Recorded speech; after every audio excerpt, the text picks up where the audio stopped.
Welcome to BS academy. BS একাডেমিতে সবাইকে স্বাগত জানাই।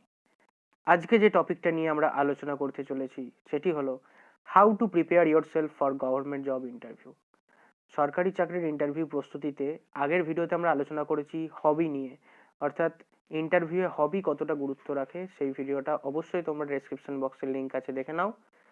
আজকে আমরা যে ভিডিও নিয়ে আলোচনা করব সেটা হলো সাবজেক্ট রিলেটেড কোয়েশ্চেন্স, অর্থাৎ ইন্টারভিউতে তোমাদের গ্র্যাজুয়েশন বা মাস্টার ডিগ্রিতে তোমাদের যে বিষয় ছিল, যে সাবজেক্ট ছিল, সেখান থেকে প্রশ্ন আসবে।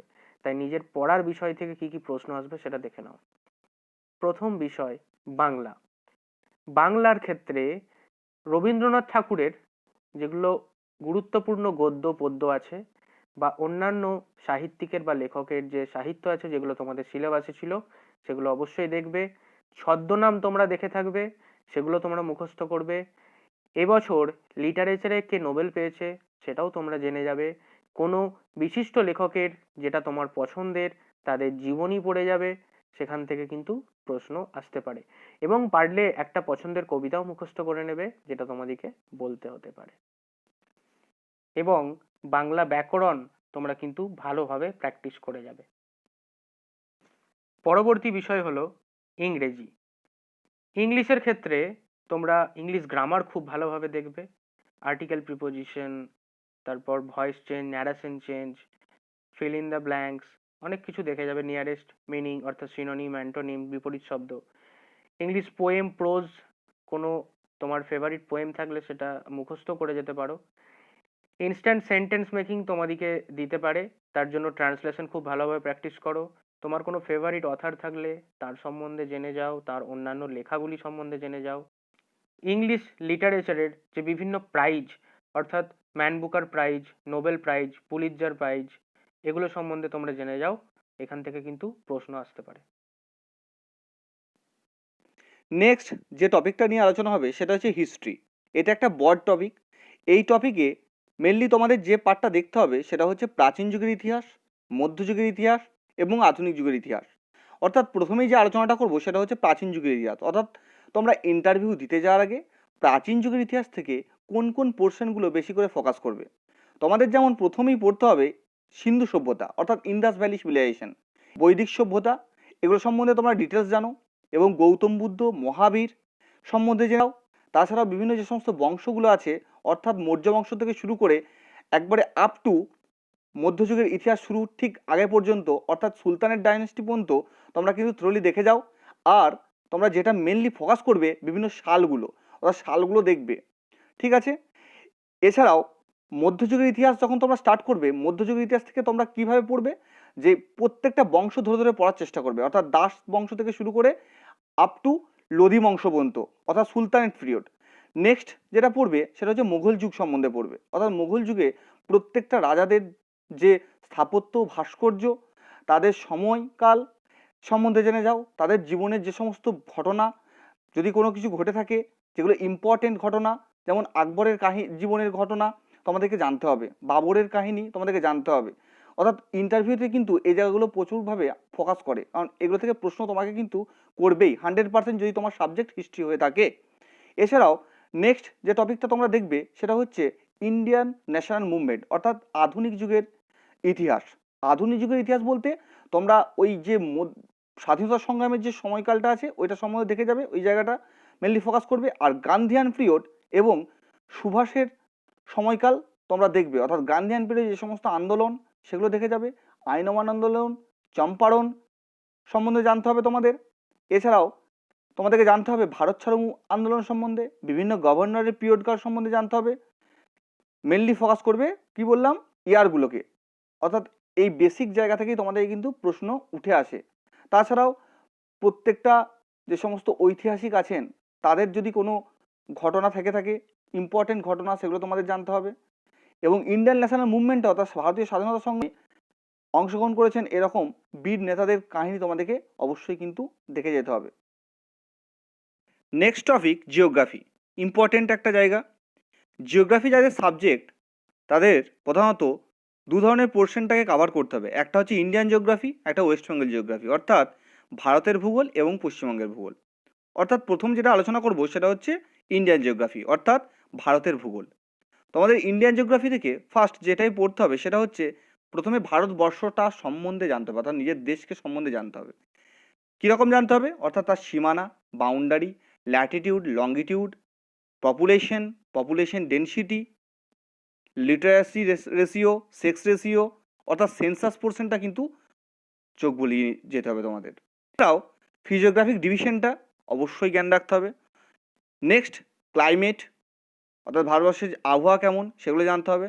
রিভার সিস্টেম, ড্রেনেজ সিস্টেম, পাহাড় পর্বত, ন্যাচারাল ভেজিটেশন, ফরেস্ট এবং মিনারেলস অবশ্যই কিন্তু দেখে যাও।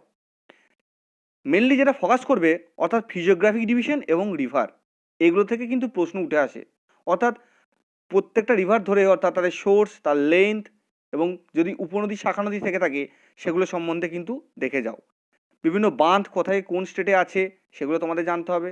এছাড়াও আরেকটা জায়গা ফোকাস করতে হবে, সেটা হচ্ছে ওই জাতীয় উদ্যান এবং অভয়ারণ্য ওই পোর্শনটা, ওইখান থেকে কিন্তু প্রশ্ন হয়। বিভিন্ন স্টেটে কোন স্টেটে কোন অভয়ারণ্য আছে এবং কেন বিখ্যাত সেটা কিন্তু তোমাদের অবশ্যই জানা দরকার। এছাড়াও সেম ওয়েস্ট বেঙ্গল জিওগ্রাফির ক্ষেত্রে ইন্ডিয়ান জিওগ্রাফিতে যেভাবে তোমরা পড়লে ওয়েস্ট বেঙ্গল জিওগ্রাফিটাকে সেইভাবেই তোমরা দেখে যাও। অর্থাৎ ওয়েস্ট বেঙ্গল জিওগ্রাফির ক্ষেত্রেও ওই climate, river, drainage system, natural vegetation, পাহাড় পর্বত, মিনারেলস প্রত্যেকটা পোর্শন কিন্তু দেখে যাও।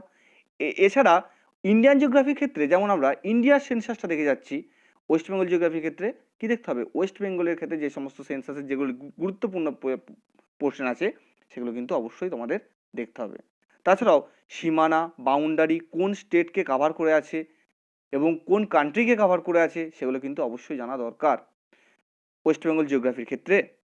এছাড়াও যেমন ওয়েস্ট বেঙ্গলের একটা বিখ্যাত জায়গা সুন্দরবন, সেইখান থেকে কিন্তু প্রশ্ন উঠে আসে। এই সুন্দরবন কত সালে ওয়ার্ল্ড হেরিটেজ সাইটের আখ্যা পেয়েছে, বায়োডাইভার্সিটি কেন, এগুলো কিন্তু অবশ্যই দেখতে হবে। এবং ওয়েস্ট বেঙ্গলের বিখ্যাত নদ নদী সম্বন্ধে জানতে হবে। এবং তুমি যে স্টেট থেকে বিলং করছো, অর্থাৎ তুমি যদি বাঁকুড়া জেলা থেকে যাও বা বর্ধমান থেকে যাও, সেই জেলা সম্বন্ধে যদি ভৌগোলিক তার পরিবেশ তোমাদেরকে কিন্তু অবশ্যই জানতে হবে। তার পাশাপাশি যদি কোনো নদী থেকে থাকে সেটা সম্বন্ধে অবশ্যই জানতে হবে।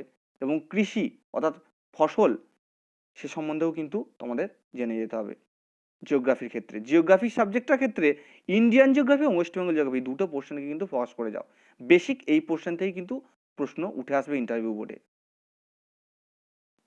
পরবর্তী বিষয় অঙ্ক, অর্থাৎ গ্র্যাজুয়েশনে বা মাস্টার ডিগ্রিতে যাদের বিষয় অঙ্ক তাদের কিন্তু বেসিক লেভেলের প্রশ্ন আসবে। অর্থাৎ ক্লাস 9-10-এর যে অঙ্ক বই তোমরা সেখান থেকে প্র্যাকটিস করে যাবে।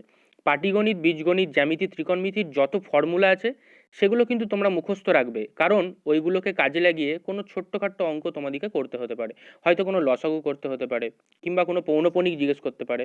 তো এগুলো সম্বন্ধে তোমরা ওয়াকিবহল থাকবে এবং নিজের সাবজেক্টের কিন্তু যাবতীয় ফর্মুলা সেগুলো তোমরা কিন্তু অবশ্যই মুখস্থ করে যাবে। আর 9-10-এর বই থেকে ম্যাথ প্র্যাকটিস করে যাও।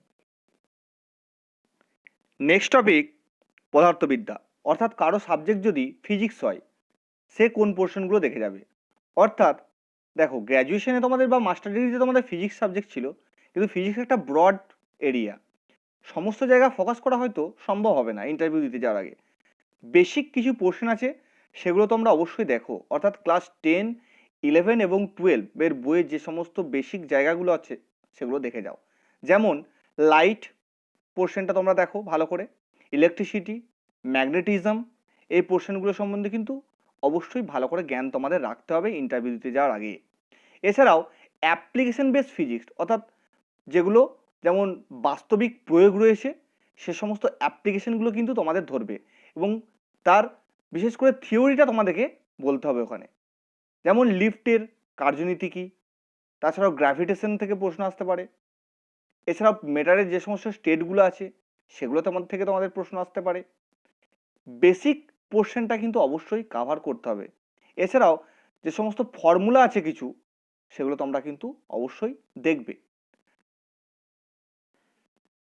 পরবর্তী বিষয় রসায়নবিদ্যা, অর্থাৎ কেমিস্ট্রি যদি কারুর বিষয় হয়ে থাকে গ্র্যাজুয়েশনে তো তারা কোন জিনিসগুলো দেখে যাবে। যেহেতু আমরা জানি যে কেমিস্ট্রির অর্গানিক, ইনঅর্গানিক আর ফিজিক্যাল এই 3টে পার্ট থাকে, কিন্তু তোমাদের খুব একটা ডিটেলসে পড়তে হবে না, বেসিক পোর্শন থেকেই প্রশ্ন আসবে, আমি বারবার বলছি। 10, 11, 12 এই বই থেকেই তোমরা দেখে যাবে, এই 3টে ক্লাসের বই থেকেই তোমরা যে বেসিক পোর্শনগুলো যেগুলো অ্যাপ্লাইড ভার্সন সেগুলো কিন্তু তোমরা দেখবে। যেমন পর্যায় সারণীর যে ধাতু অধাতু আছে তাদের যে বৈশিষ্ট্যগুলো সেগুলো সম্বন্ধে, তাদের ধর্মগুলো সেগুলো সম্বন্ধে জেনে যাবে। ইনার্ট গ্যাস কোনগুলো আছে, হ্যালোজেন মৌল কোনগুলো, ক্ষার ধাতু কোনগুলো, এই সমস্তগুলো তোমরা কিন্তু জানবে। আর অ্যাটমিক স্ট্রাকচার তোমরা দেখে যাবে, সেখান থেকে প্রশ্ন আসবে। এছাড়াও বিশেষ জৈব যৌগ এবং তাদের যে সায়েন্টিফিক নেম, সংকেত, সেগুলো তোমরা দেখে যাবে। কিছু হয়তো তোমাদেরকে জিজ্ঞাসা করতে পারে। ব্যাস, এইটুকুই এনাফ। পরবর্তী বিষয় জীববিদ্যা, অর্থাৎ গ্র্যাজুয়েশনে কারুর উদ্ভিদবিদ্যা থাকে, কারুর প্রাণীবিদ্যা অর্থাৎ বোটানি এবং জুওলজি। এই দুটো সাবজেক্টের জন্য তোমরা কিন্তু 10, 11, 12 এই 3টে ক্লাসেরই বই পড়বে। অর্থাৎ তোমাদের কিন্তু বিশেষ করে গ্র্যাজুয়েশন বা মাস্টার ডিগ্রি লেভেলের কোনো প্রশ্ন জিজ্ঞাসা করা হবে না, জিজ্ঞাসা করা হবে বেসিক পোর্শন থেকে। তাই উদ্ভিদবিদ্যা বলো, প্রাণীবিদ্যা বলো, তোমরা কমন কতকগুলো জিনিস দেখে যাবে। যেমন sell structure, plant kingdom, animal kingdom, taxonomy, বিশেষ করে দেখে যাবে সায়েন্টিফিক নেমস, এ কিন্তু তোমাদেরকে জিজ্ঞাসা করবে। হিউম্যান স্ট্রাকচার সম্বন্ধে জানবে। এছাড়া father of botany, branches of botany, father of zoology, father of biology, animal kingdom, এগুলো সম্বন্ধে তোমরা তোমাদের বেসিক যে আইডিয়া সেটা কিন্তু ক্লিয়ার করে যাবে। ব্যাস, এর থেকেই তোমাদের সমস্ত কিছু যে প্রশ্ন আসবে সেগুলো কাভার হয়ে যাবে। বাকি বিষয় যাদের আছে তারা কমেন্ট করে জানাও, আমরা অবশ্যই উত্তর দেব। আর যদি ভিডিওটি ভালো লেগে থাকে তাহলে অবশ্যই লাইক করো, কমেন্ট করে জানিও, শেয়ার করো এবং আমাদের চ্যানেলটিকে সাবস্ক্রাইব করো ইন্টারভিউ সম্পর্কিত আরও ভিডিও এবং তার ডিটেলস পাওয়ার জন্য। Thank you for watching.